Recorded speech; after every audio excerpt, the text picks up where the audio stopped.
Hola amigos, bienvenidos a su programa de Reavivados por su palabra. Hoy estaremos estudiando el último capítulo, llegamos ya al final del libro de Primera de Samuel, capítulo 31, y estaremos abordando el tema de la muerte de Saúl y de sus hijos. Acompáñanos una vez más en este estudio, pero antes, como siempre, vamos a orar.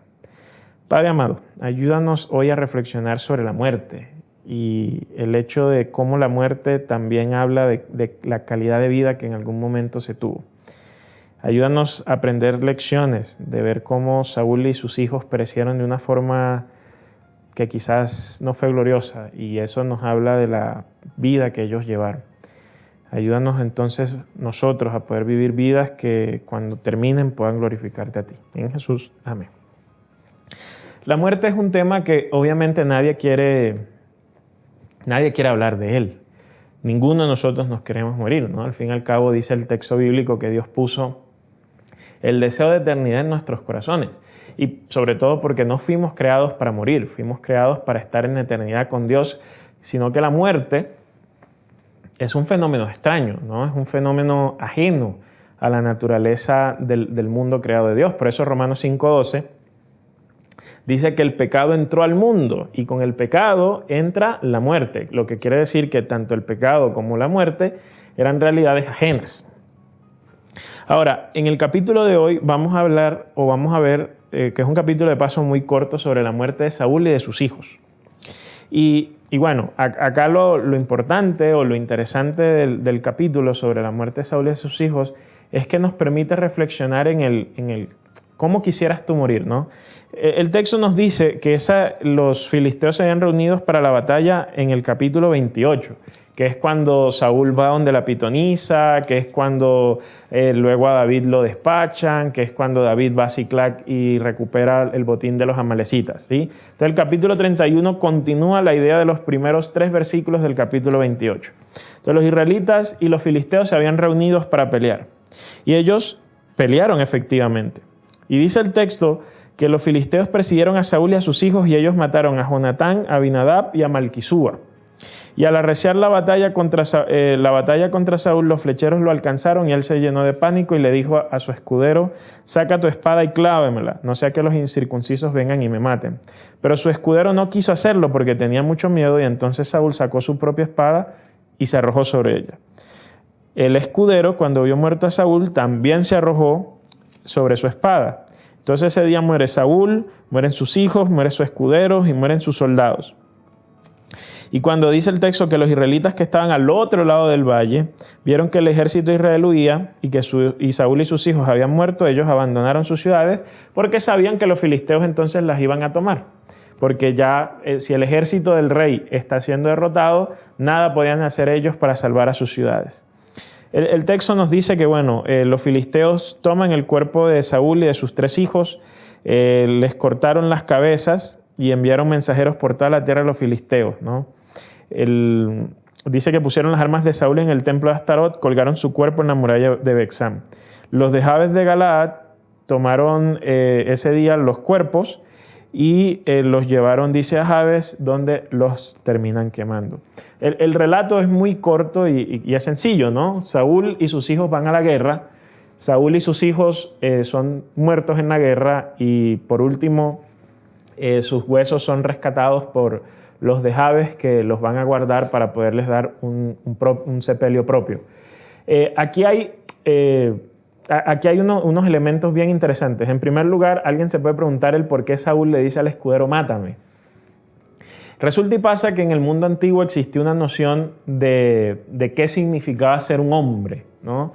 Entonces lo que es ser un hombre no era como que naces hombre y ya está, ¿no? En el mundo antiguo tenías que hacer ciertas acciones para demostrar que eres hombre. Entonces esas acciones implicaban el vivir una vida de autocontrol, de control de las pasiones, implicaba vivir una vida donde eras capaz de que tu físico y tu forma de vestir y caminar reflejara tu hombría, implicaba tener unas virtudes, ¿no? Y dentro de esas virtudes estaba el ser valiente. Entonces, cuando una persona en el mundo antiguo pensaba en la muerte, habían buenas y malas formas de morir. En el caso de Saúl, en el caso del mundo antiguo, había algo especial que la persona debía evitar a toda costa. Y era que cuando la persona muriese, tuviese alguna expresión de miedo, de terror, ¿sí? La persona debía morir, aun si iba a ser derrotado por el enemigo, debía morir de una forma donde se mantuviese su compostura. Entonces, por eso es que Saúl le pide al escudero que lo mate. ¿Por qué? Porque dice el texto inmediatamente que él tiene pánico, tiene miedo, y él sabe que esa no es una buena forma de morir. Entonces le pide al escudero, por favor, mátame para no morir de una manera indigna. Eso es lo que está tratando de hacer Saúl. Ahora, el escudero obviamente no va a matar a Saúl porque él le hizo un voto a Saúl de que iba a ser su escudero. Entonces, en lugar de atacarlo, iba a protegerlo. Y por esa razón es que cuando Saúl se mata, al escudero no le queda otra que matarse también, porque si la persona que él había jurado proteger termina muerto y él vivo, ¿qué tipo de escudero entonces sería él? La única forma en que el honor del escudero se podía mantener era diciendo, bueno, ambos murieron en la batalla. La idea de los filisteos cortarle las cabezas a Saúl y a los hijos y bueno, que esto era obviamente una demostración de poder, a través de la cual ellos estaban diciendo, bueno, el hombre con el que siempre peleábamos, el que siempre tenía un ejército, nuestro enemigo, bueno, aquí está derrotado, tenemos victoria. Pero no solo era una victoria en la mente de los filisteos de orden temporal, no solo era una victoria que estaba enmarcada quizás en lo que ellos podían haber hecho ese día, sino que al derrotar a Saúl y a sus hijos, sabían los filisteos que ahora podían ir a apropiarse de todo el pueblo, de todas las ciudades del pueblo de Israel, porque no había quien las defendiese. Por eso dice el texto que cuando los israelitas ven al ejército huyendo, ellos salen de las ciudades, ¿no? Entonces, estos son unos elementos de orden explicativo del texto. Ahora, cuando nos preguntamos qué lección nos puede dejar un texto como esto, uno llega aquí y dice, qué triste final para Saúl y sus hijos. O sea, Saúl, el rey de Israel, los hijos de Saúl, los príncipes de Israel, muriendo de una forma tan simple, podríamos decirlo, ¿no? Como sin gloria. Porque normalmente, digamos, podría ser que una muerte honrosa para esta gente podría llegar a ser que murieron liberando al pueblo de Israel en una batalla, ¿no? Pero mira que Saúl termina muriendo con pánico, con miedo. Una muerte honrosa también podría ser que, bueno, murió de viejo, entonces una muerte honrosa, pero esta gente termina muriendo mal. Y es curioso porque aunque hoy en día nosotros evitemos el tema de la muerte, en el mundo antiguo habían personas que pensaban en la muerte, pero sobre todo pensaban en cómo morir bien. Entonces no solo se piensa en cómo vivo bien, sino también en cómo muero bien. Y aquí viene una discusión y una pregunta, ¿no?, que pudiésemos hacerles a ustedes en esta hora, y es, si ustedes les dieran la opción de morir, ¿cómo elegirían morir? Porque ese momento donde tú dices, bueno, yo quisiera morir de esta forma, yo no quiero morir, pero si muero, quisiera morir de esta forma, ahí en esa posibilidad de escoger se revela mucho de quiénes somos nosotros, ¿no? Y cuando en el mundo antiguo se pensaba en cómo quieres morir, no solo se pensaba como en el mecanismo a través del cual dejabas de vivir, sino sobre todo en tu ser. Ese ser que va a morir, ¿cómo muere? Ontológicamente, ¿cómo ha crecido? ¿Qué virtudes ha cultivado? ¿Qué elementos? O sea, ¿cómo ha vivido? ¿No?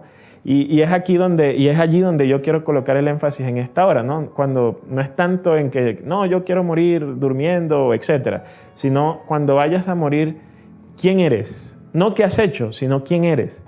Tú como persona, ¿qué valores hay en ti? ¿Qué elementos caracterizaron tu vida? ¿No? Cuando la gente te va a recordar, ¿cómo te va a recordar? Te va a recordar como una buena o como una mala persona. Te va a recordar como, oh sí, la persona que tuvo mucho dinero, pero ¿cómo era? No, mal geniadísimo y no le hablaba a nadie. O sea, ¿cómo te recuerdan las personas?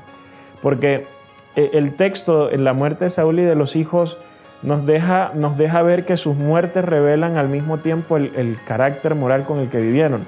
Jonatán, una persona excelente, bueno, muere en batalla, pero Saúl muere de una manera que nadie quería morir en el mundo antiguo, lleno de pánico y lanzándose sobre su propia espada. Entonces, tú cuando vayas a morir, ¿cómo vas a morir? ¿No? Y la pregunta de cómo vas a morir en realidad es cómo has vivido. Entonces, la pregunta aquí es, ¿cómo has vivido hasta ahora? ¿Cómo quieres vivir a partir de ahora?